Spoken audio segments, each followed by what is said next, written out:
to share a letter to my kids.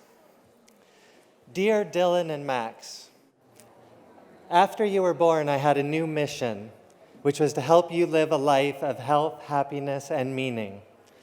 This is not an easy mission, first of all, because I have no expertise in this area, considering I spent most of my life practicing how not to be a parent. But also because the world changes so fast from one generation to the next that most of us parents get it all wrong anyway, because we're too attached to the world that we grew up in and unable to predict the future. And you know this already, as do all kids on some deep genetic level, which is why you have been evolutionarily programmed to do the opposite of everything that I tell you to do. So I'm sure you can appreciate the challenge of trying to help you when what little wisdom I do share is likely to be met with a defiant tantrum or an adolescent eye roll or that awkward teenage sullenness that I'm so looking forward to. But I have to try. 5 years ago, we moved to Hong Kong and immediately saw some challenges of raising you to be happy and healthy in one of the world's most congested and fast-paced mega cities. The first challenge that we felt was the intense pressure of competition. We had to teach you to read and do math just so we could get you into kindergarten, because we were competing against Chinese mothers who show up to the kindergarten application process with a portfolio of their 4-year-old's work. When I was 4 years old, I was learning how to make boogers out of rubber cement.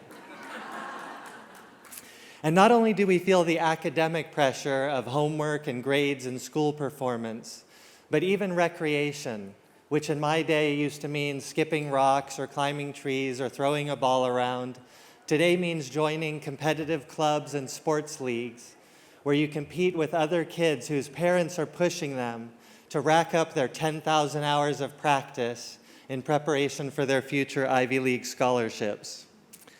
So my advice is, don't compete with others. The victories are hard-won and short-lived, and they don't guarantee any success or happiness. Compete with yourself, and every day try to be a little better than you were the day before. And if you find yourself jockeying with the crowd, don't worry too much about being at the head of the pack. Your future success will be defined by breaking away from the pack and finding a path that is uniquely your own. The second challenge that we felt is raising you in the abundance of a wealthy megacity like Hong Kong. The health challenges that you will face will most likely be diseases of affluence, maybe caused by the abundance of high-calorie processed foods in your life. Some of your favorite foods were my favorite foods too: pizza, spaghetti, hamburgers, cake, ice cream. For me, these were rare treats that I would have once or twice a year. For you, you have weekly play dates, birthday parties, after-school activities, and all you have to do is utter the magic words, "I'm hungry," and high-calorie, sugary foods appear out of nowhere to appease you. But my advice, as you will continue to hear me say often, is be hungry. Be hungry for an hour. Don't be afraid of uncomfortable feelings. Hunger is not just a signal to eat. Hunger is a signal to plant seeds. Hunger is a signal to go hunt. So let that hunger push you and motivate you. And when you do eat, eat having felt hunger so that you truly appreciate the abundance that the modern world is giving you. The third thing that I worry about is technology.